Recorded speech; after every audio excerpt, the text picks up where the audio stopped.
Hi dear friends, कैसे हो? आशा रखता हूँ मजे में होंगे और क्षमा याचना व्यक्त करता हूँ।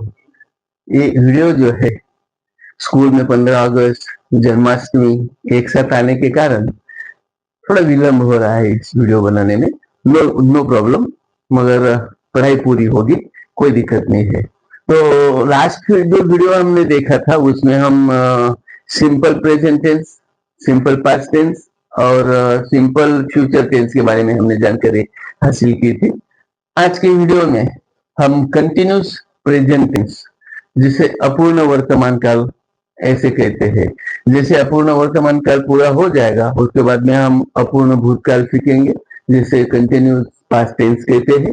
और आगे फ्यूचर कंटिन्यूस को भी हम देखेंगे। सबसे पहले अपूर्ण वर्तमान काल को हम समझते हैं। बहुत ही इजी, यहाँ तक इतना इजी कि इसको फर्स्ट स्टैंडर्ड के बच्चे भी बड़ी आसानी से सीख जाते हैं और है ही वैसा। यहाँ पर एक बात आप लोगों को ध्यान में रखनी होगी। ये जो कंटिन्यूस प्रेजेंट टेंस अपूर्ण वर्तमान के वाक्य है, इनके अंत, इनका जो अंत है, रहा हूं, रही है, रहे हैं, ये अंतिम इसमें शब्द होते हैं। तो एक एक ध्यान में रखना है। और ये जो इसके जो वाक्य होंगे इंग्लिश में, इसमें सहायक क्रियापद जिसे हम कहते हैं एम, इज, आर प्लस क्रिया के साथ आईएनजी, इस प्रकार से इसका स्ट्रक्चर रहेगा। बड़ी मजा आएगी। आप एक उदाहरण के स्वरूप में मैं आपको एक वाक्य बताने जा रहा हूं यहाँ पर। जैसे कि I am going to school. अगर इसको हम हिंदी में देखेंगे, इसका अर्थ हिंदी में देखेंगे, इसका अर्थ हिंदी में देखेंगे तो आपके ध्यान में आएगा। जैसे मैं स्कूल या विद्यालय जिसे हम बोलते हैं, स्कूल जा रहा हूँ। देखो मैंने कहा था ना, रहा हूँ, रही है, रहे है, अंत में रहेगा। तो यहाँ पे रहा हूँ, तो यहाँ पर देखो आई के साथ एम लगा है। गो जो है ये मूल क्रिया है, उसमें आईएनजी ऐड हुआ है और ये ऑब्जेक्ट है। जैसे मैं स्कूल जा रहा हूं, एक बात ध्यान में रखना है, ये जो वाक्य होते हैं कंटिन्यूस के, कोई भी कंटिन्यूस के, इसमें क्रिया जो है निरंतर चलती रहती है, पूर्ण नहीं होती है, इसलिए उसको अपूर्ण वर्तमान काल कहते हैं, अपूर्ण काल कहते हैं। ये ध्यान में रखना है। देखो यहाँ पर मैं स्कूल जा रहा हूं, मैं स्कूल जा रहा हूं, मैं स्कूल जा रहा हूं, स्कूल जाने की जो क्रिया है पूरी हुई है क्या? बिल्कुल भी नहीं। मतलब निरंतर चलता जा रहा है, ना स्कूल में पहुंचा है, ना घर से निकला है। तो यहाँ पर है जा रहा हो, घर से निकल तो गया है मगर स्कूल तक नहीं पहुंचा है। तो क्रिया क्या है? क्रिया चल रही है। तो ये ध्यान में रखना है। वैसे ही दूसरा हम एक और वाक्य ले लेते हैं। जैसे रोशन रोशन ईटिंग, अभी अभी मैंगो का सीजन गया है इसीलिए हम मैंगो ले लेते हैं। Roshan is eating a mango.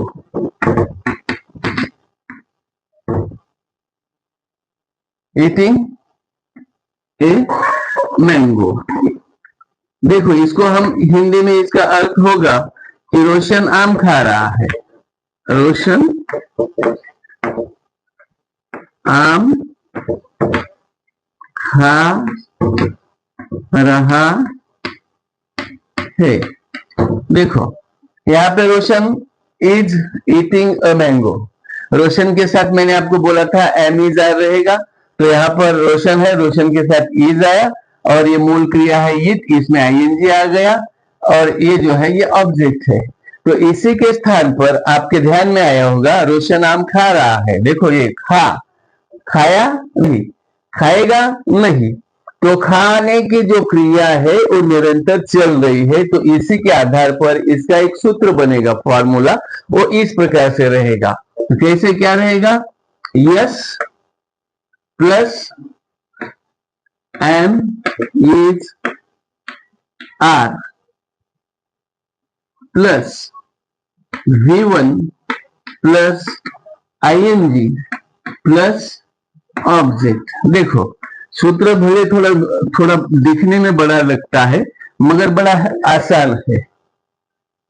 आप देख रहे हो, तो आपने एम समझ लिया, ई समझ लिया, और आप चाहते हो तो मैं एक आर से रिलेटेड में एक उदाहरण दे देता हूं।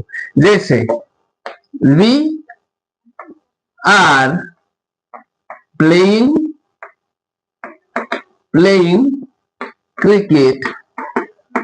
क्रिकेट ऑन द ग्राउंड लगा सकते हो, इन द गार्डन लगा सकते हो, इन द स्कूल लगा सकते हो, मगर हम यहाँ पर देखो वाक्य का कर्ता क्या है? वी का मतलब है हम क्रिकेट खेल रहे हैं, हम क्रिकेट खेल रहे हैं। देखो यहाँ पे आप रहा है, रहे है, और यहाँ पर आप देख रहे हो ये आर, यहाँ पर एम हो गया, इज हो गया, और यहाँ पे हम आर को भी समझ लिए।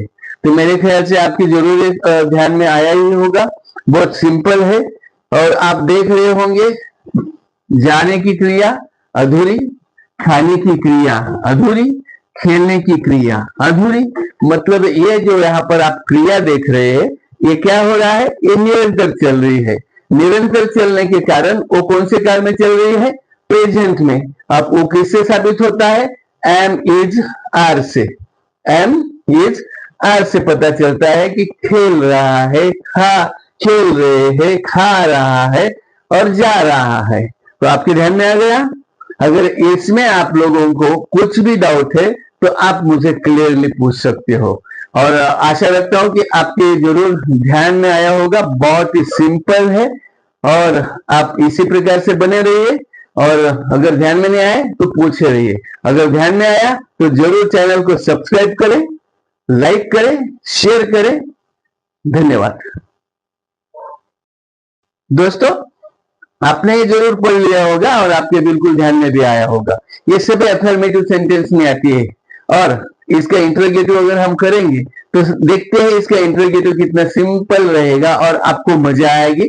मैं एक आध दो वाक्य का इंटरोगेटिव करता हूँ और उसका नेगेटिव करता हूँ, और बाकी सब आपके लिए एज अ होमवर्क, और नहीं आए तो पूछना जरूर। तो यहाँ पर क्या करना है? इसके इंटरोगेटिव करते हुए हम यहाँ पे ही कर लेते हैं, ठीक है? इंटरोगेटिव हम यहीं पे कर रहे हैं इन्हीं वाक्यों का। तो इंटरोगेटिव करते हुए आप लोगों को ध्यान में यहाँ पे जो सहायक क्रिया है एम इज आर, ये सेकेंड जो शब्द है एम पहले आ जाएगा, जैसे एम। और ध्यान में रखना है अगर यहाँ पर वाक्य का कर्ता कुछ और शब्द होता तो ये दूसरी लिपि में आता, स्मॉल लेटर में आता, ये ध्यान में रखना है। मगर आई जहां पे भी सिंगल आता है वो हमेशा कैपिटल लेटर में रहता है, ये बात को ध्यान में रखना है। Am I going to school, am I going to school, और लास्ट में इंटरोगेटिव होने के कारण क्या करना है? क्वेश्चन मार्क रखना है। तो अभी ये क्या हो गया? ये प्रश्न वाक्य हो गया। और इसका नेगेटिव करते हुए क्या करना होगा? नेगेटिव करना है इसका, या इसका ही नेगेटिव करते हैं, इसका ही नेगेटिव करते हैं। I am not going to school, सीधा केवल आई एम के बाद कर्ता के बाद में केवल नॉट रखोगे तो वो क्या हो जाएगा? नेगेटिव हो गया। कैसे? I am not going to school, full stop. आशा रखता हूं ध्यान में आ गया होगा। फिर भी मैं दूसरा एक वाक्य और आपको मैं बताने जा रहा हूं। देखो यहां पर रोशन इज ईटिंग अ मैंगो है, तो क्या हो जाएगा, ईच पहले आ जाएगा, रोशन बाद में आ जाएगा। तो ईच का लाइन स्टार्ट हो रही है, वाक्य स्टार्ट हो रहा है, इसलिए आई capital is. Roshan proper noun होने के कारण रोशन का आर कैपिटल रहेगा। Is Roshan eating a mango.